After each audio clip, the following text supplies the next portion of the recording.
Thank you. Sorry for the delay. So yeah, we wanted to present you some research we did on hardware attack against SM4. And first of all, I'm Sylvain Pelissier. I'm a security researcher at Kudevsky Security. I mostly work on Oberli cryptography project. I used to do hardware attacks in the past, and I'm occasionally a CTF player, and I had a lot of fun playing this CTF here at hardwear.io. And if you have any question, you will be able to ask at the end of the talk, but if you want to reach me, you can do it on Twitter. This is my handle. And I will let Nicolas introduce himself. So hello everybody, it's me again. As yesterday, still work in embedded system evaluation, security evaluations, doing hardware attacks. In my spare time, I also organize a conference in Switzerland called Black Alps. So feel free to try to come. That will be great. I'm also working on an open source project called Hydrabus, which is an interface to communicate with various different hardware protocols. And you have my Twitter handle. So several months ago, I was discussing with Benjamin, who was talking with me yesterday, and he got very excited with a new chip, which is a microcontroller with a RISC-V core, with lots of various high-speed peripherals, etc. And the thing that triggered me was the red box on the lower right, which was first AES and something that was called SM4. Never heard about this. So first thing to do is Google for it. You find a Wikipedia page which just tells me, okay, it's a block cipher used in the Chinese national standard, blah, blah, blah, blah.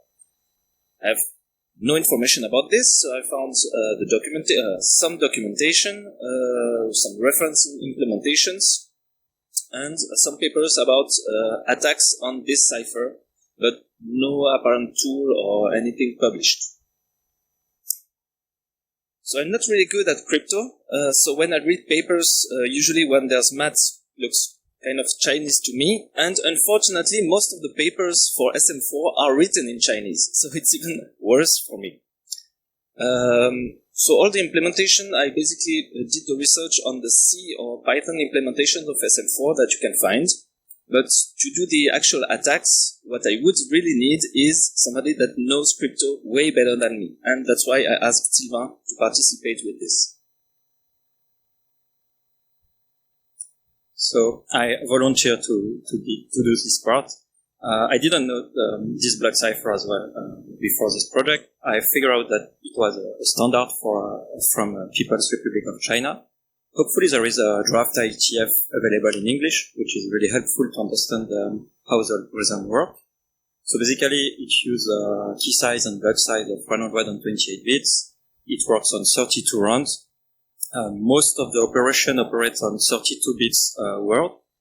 And to this point, we figure out that it's interesting to study this block cipher because it's used more and more in the field. For example, in ARM64, since version 8.4, you have hardware instruction dedicated to this encryption, as well as RISC-V now.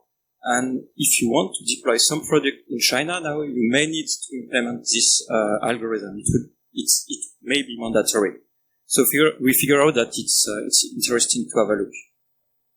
So let's look how it works in practice. So like AES, there is a key schedule, invertible. It produces 36 round keys, so 32 bits words, called RK. And they are computed from the secret key, stored with another constant defined in the standard, but we don't know from where it comes from. And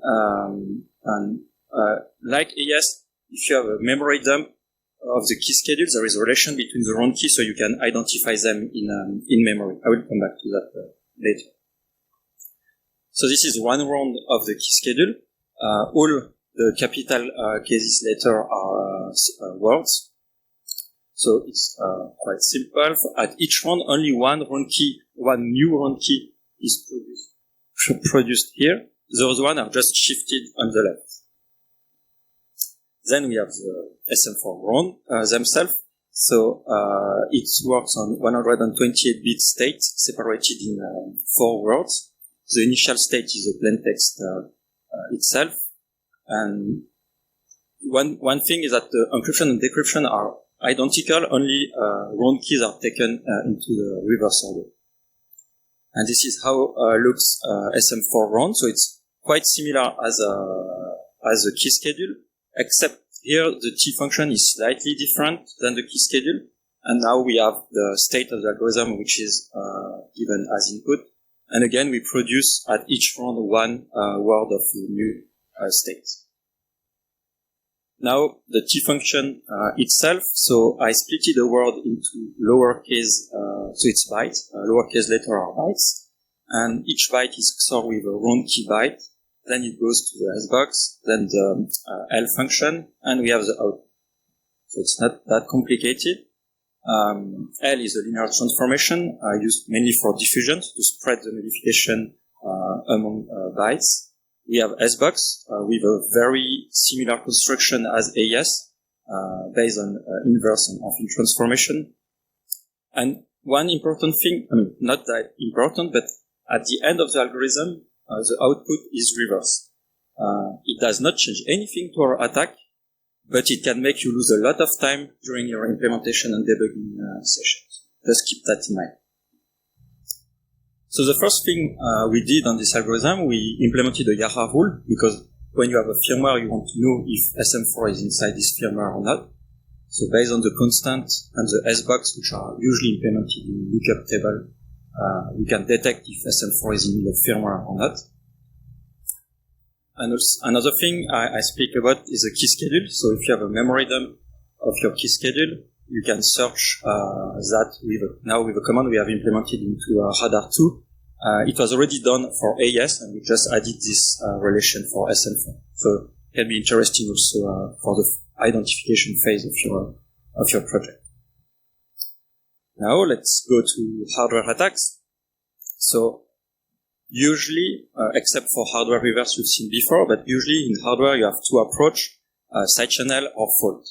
And we were two, so we split the work like that. So Nicolas took the side channel, and we started with software implementation, just try our attack, and then we moved to hardware implementation, hardware accelerator. So now we'll just let Nicolas present this part.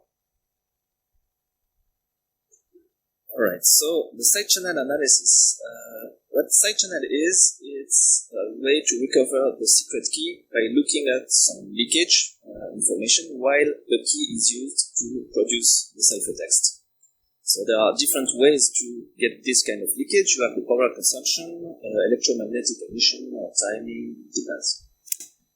Again, there are a lot of implementation of side channel analysis or power analysis for AES, because everybody knows about AES, but for SM4, unfortunately, albeit some papers, mostly in Chinese, there's no tool for this. So what we will do first is get some traces. You may recognize the slide, it's the same as yesterday, because I used the same traces I did last time. So I took an SM4 implementation in C, made it run on an ESP32, and collected power traces using the listen and a lot of various traces. I took about 50,000 average traces. So again, every trace is a mean of 1,000 encryption with the same plain text. So that means it was about 50 million encryptions to get the traces. The traces look like this, so you can see that there is 32 same patterns. And just for the ease, I showed the first 4 rounds and the last one.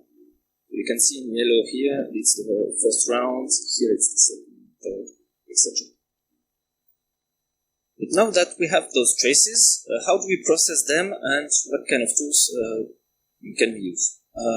So instead of creating a new library, what I did is I took an existing one and just implemented the SM4 module for this library. I chose Scared, made by Ishard, because it's open source, the code is quite clean, and it's in Python, so it's easier for me to implement everything with this. So I started first by looking at how the library was using, which kind of data it was required as an input and an output, etc. Re-implemented SM4 just for this library. So every function of SM4 is implemented. I also added more helper functions, so ways to calculate the round forwards, the round backwards, the key schedule, you can go forward, backwards, etc.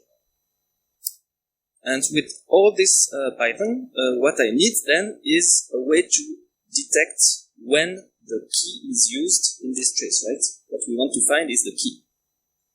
So to do this, you have to implement what they call selection functions, which is basically you give an hypothesis. So, and my guess is that the key byte is, let's say, 01, and you try to find some correlation on the expected output value and try to make it work on the traces. So, pretty much like AES, I'm using the SBox as a selection function. Works quite well with the correlation power analysis. So for the first round of SM4, the plain text is directly mixed with the key. So you have the plain text here that we input, the key that we don't know, and this value is, those two values sorted together are then switched to a different value using this SBox. So what we can do now is that since we know the plain text, we can say, okay, my guess is that K0, for instance, is equal to 0. My key is 0. So I will calculate the output of the SBox, which will be some value, then try to find the Hamming weight of this output value, and try to match it with all the traces I collected. So far, so good. So here you have on the top right, you have the Python codes using the scared library. The function that I implemented is this one, so it will directly search for the first SBox output. You tell the library to look for the Hamming weight in the traces and display the results. And here you can see that in my traces, I have for one key byte, one value that is really rising above all the others. That means that the correlation for this key guess looks quite okay. So now we can do the same for the first 4 key bytes, because remember, we are only working with 32-bit words. So for the first round, it will only encrypt the first 32 bits, then we'll do the next round with 32 more bits. Thing is, as Sylvain said, to recover the master key for SM4, you need at least 4 consecutive round keys. With just one round key, you cannot do anything. So, because we only have now the first round key, what we can do is calculate using the functions that I implemented. Ask Python to take your plain text, say, okay, so just do one round with the key that we discovered. So then you can do basically the same attack using the SBox, but on the second round. This will give you 32 new bits of key, and then you have to do the same a third time for the third round, and then a fourth time for the fourth round, and then you will have 4 words of the key schedule. That way you can go back in the schedule to recover the master key.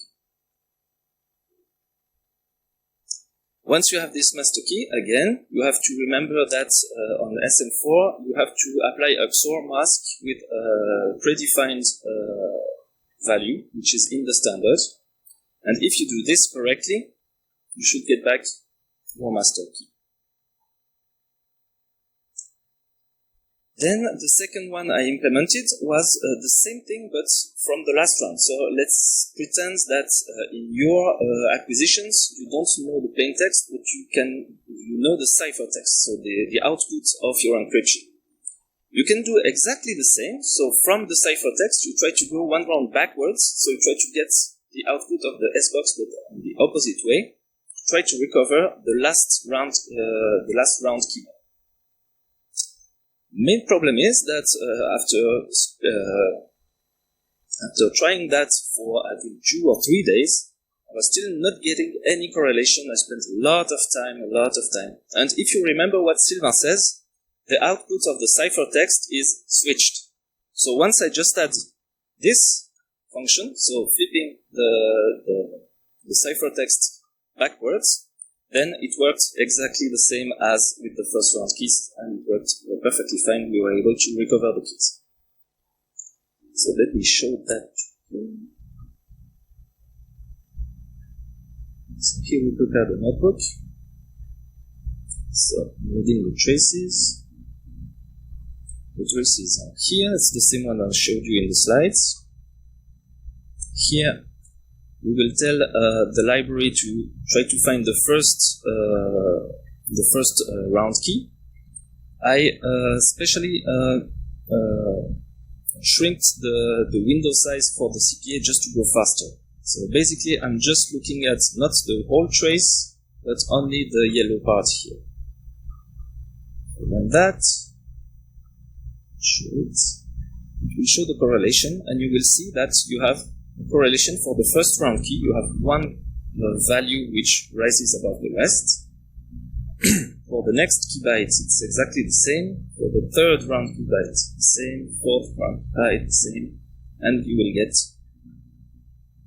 the first round key.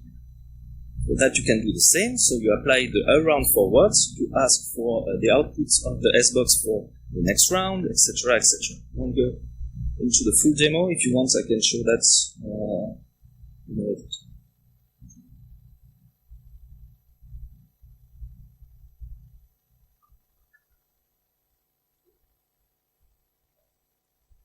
Okay, so now let's move to the other part, so fault analysis. So now we are trying to inject fault to the cipher.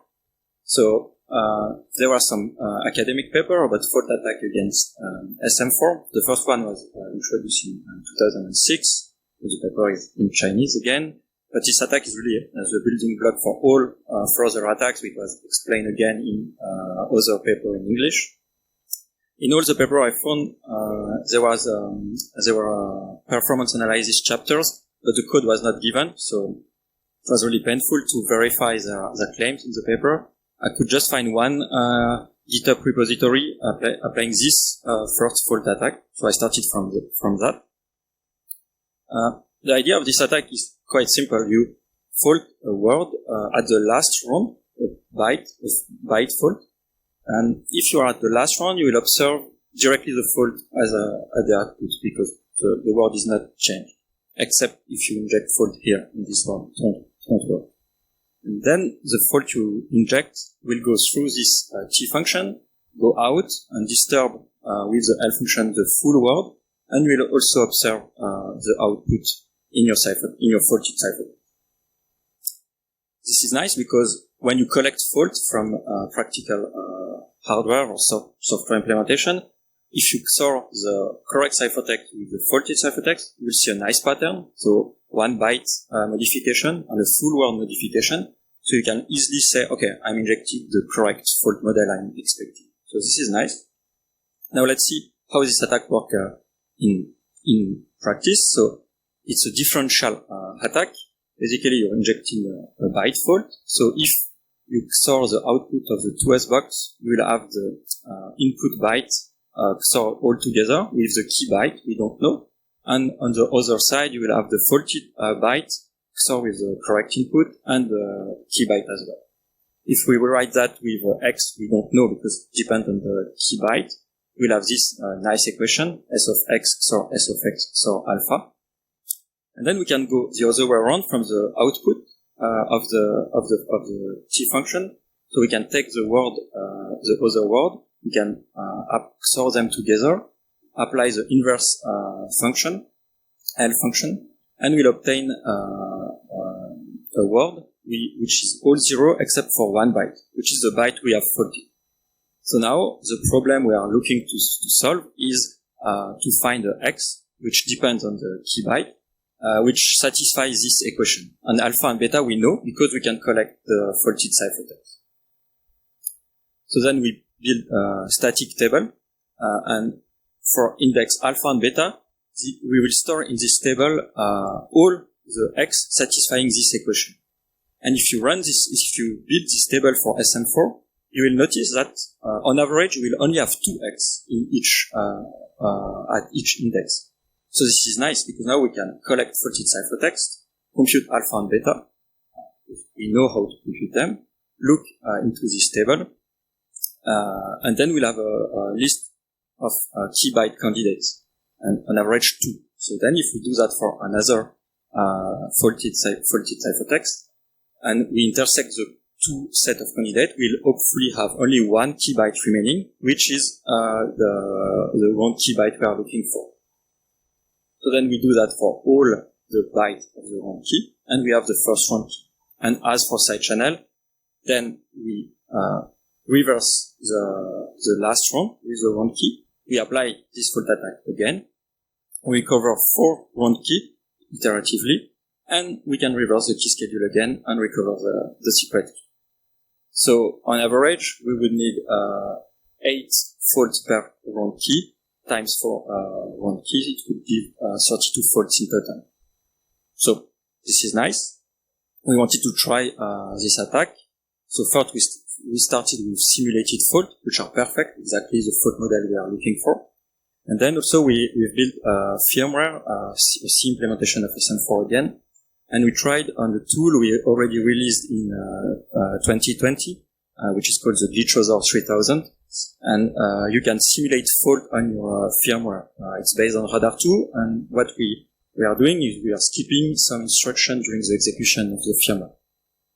And we did that for a fixed key and a fixed plaintext. So if you run this tool on this implementation, so here you have the instruction which was skipped and the corresponding faulted output at the end. So let's look how the work in practice. So here I have some faults which are perfect because they are simulated. So they are nice. I have this nice pattern I'm looking for. And if I apply my fault attack on this set of fault, it's recovering byte per byte the wrong key, and at the end I have the full wrong key. I'm trying to rewind the word and apply the DFA again, but I don't have more fault for the round earlier, so I cannot go further, but it's working perfectly. But then on fault I got from my ARM firmware, if I look at the pattern, I have something else, something different. And I cannot apply directly my fault attack on this kind of fault. It does not work. So I need to do something else. So I continue my reading, and I figure out that there is more paper about fault attack on SM4. One of them extend the attack I presented by explaining that if you apply the fault 1 round earlier, you will correct the full word at the last round, and then you can apply the attack I presented to you before, but in parallel. So you will recover all the round key byte with only 2 faults. And in a way it's nice because it transforms your byte fault model into a word fault model, meaning that if you fault a full word, now you can still apply an attack and recover the round key. So this is how it works in practice. Now we introduce a fault here 1 round earlier. Still, we can observe the output. We will disturb this full word here, which will be injected as an input of the last round. But now this is a full word which is fault. So, and again, we have the output of this fault and the input of this fault and the output. So we can still apply the idea I presented before. And in fact, in the papers are going even a bit further, saying that if you fault 1 round earlier, you can still recover the last round key and the round key before. So this is really powerful because now you just need 4 faults in total to recover the secret key completely, to recover the full 4 round keys. So it's really nice. And still, if you have this kind of fault in practice, you have a nice pattern. If you XOR the correct ciphertext with the faulted ciphertext, so you can still identify them, and it's really practical for your project. However, there is one limitation. The problem is if you fault this word, xi+1, then you won't be able to observe the output because it will be XORed by a value which has been changed by itself. So there is one limitation. By reading more paper, I figure out that there is even another paper going even further, one round further. So now you only need a single fault and you will recover the full secret. So it looks nice, but it's a kind of a brute force. So they are brute forcing the attack I presented. So it takes computation, and also the pattern now looks completely random. So if you have a lot of faults, you need to apply this attack on all the faulted ciphertexts you have, without knowing that there is a hope to get the key. So it can be useful for when few faults are available, but we didn't implement this attack. We thought that it's maybe not useful for project, but maybe you would need that for some other project. But still, we figure out that the fault attack can be improved, especially for if this word is faulted. In fact, if you have a byte fault here, you can still go back from the output, apply the inverse L function here, and identify at which position you had the fault, and then you just have to brute force 256 value during your GFA to apply it. So it's not that big, and it works quite well. And also what we found during evaluation is that maybe you won't change this word, but you will change the computation of this function in hardware. So then it means that you have introduced no error in the red branch here. So the attack still works. You can still exploit fault happening here.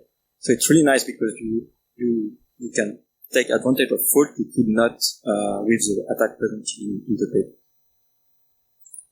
So at the end, I implemented the two GFA presented to you. I combined them because you can combine them. That's really nice. You can keep track of the key candidate. I apply as an improvement as well. I explain.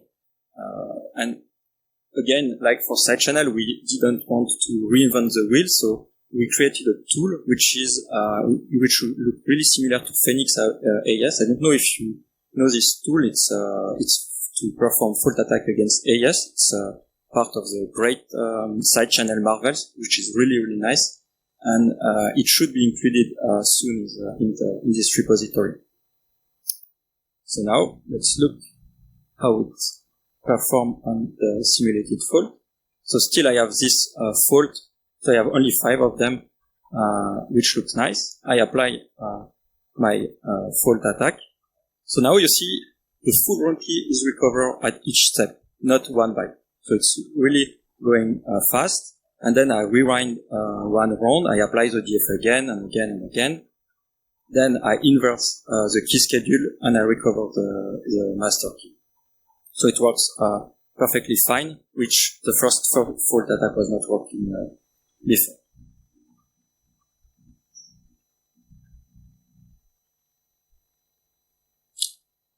So we were happy with this attack, and now I will let Nicolas explain how we apply this attack on hardware implementation.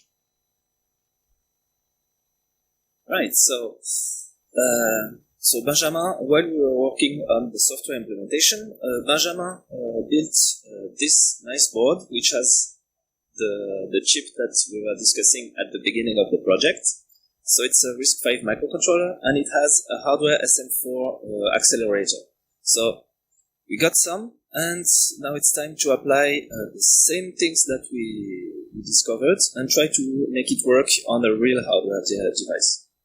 So what I did is a simple C firmware, which reads 16 bytes of plain text, use raise a GPIO for synchronization, then ask the SM4 hardware to do the computation, and then write the results back to the UART. So for the first part, I tried to do some side channel analysis on that. So I spent a lot of time getting a lot of different traces, tried correlation on plain text, on ciphertext. I got some correlation, but I think it's more the memory transfers between the hardware SM4 and the CPU memory. But I have absolutely nothing in between. So I did some t-tests, I didn't see anything. So at least by power consumption, I was unfortunately not able to get any leakage from the hardware IP. I did some tries with some EM probes, mostly like the magic ones that you saw yesterday. And unfortunately, I have not really good results, but again, I was doing this with my own oscilloscope, which is not that fast. So I need to take the big guns, so bigger oscilloscopes, better material. So I'm still working on this. It's not done yet. But from the fault injection perspective, we placed the board just below chip shouter from UAE. So if you don't know, this is a tool to perform electromagnetic fault injection. So I spent some time looking on the chip, placing the probe at several locations, trying different voltages, different pulse widths, and various coils, just to have the better results. So spent a lot of time, collected a lot of traces. And after some time, we got faulted ciphertext. And now, Sylvain will explain this. Yeah, so we collected, 1,400 faults. Almost 300 of them were unique. And we ran the GFA tool on them, and hopefully it was working as before for the software implementation. So we were happy because it means that the hardware accelerator on this chip is vulnerable to fault. It's not and it's a simple equipment, it's just EM fault injection. So it means that we verify that it works in practice. So that's it for us. We think that it's interesting to study SM4 because it should be more and more deployed in practice.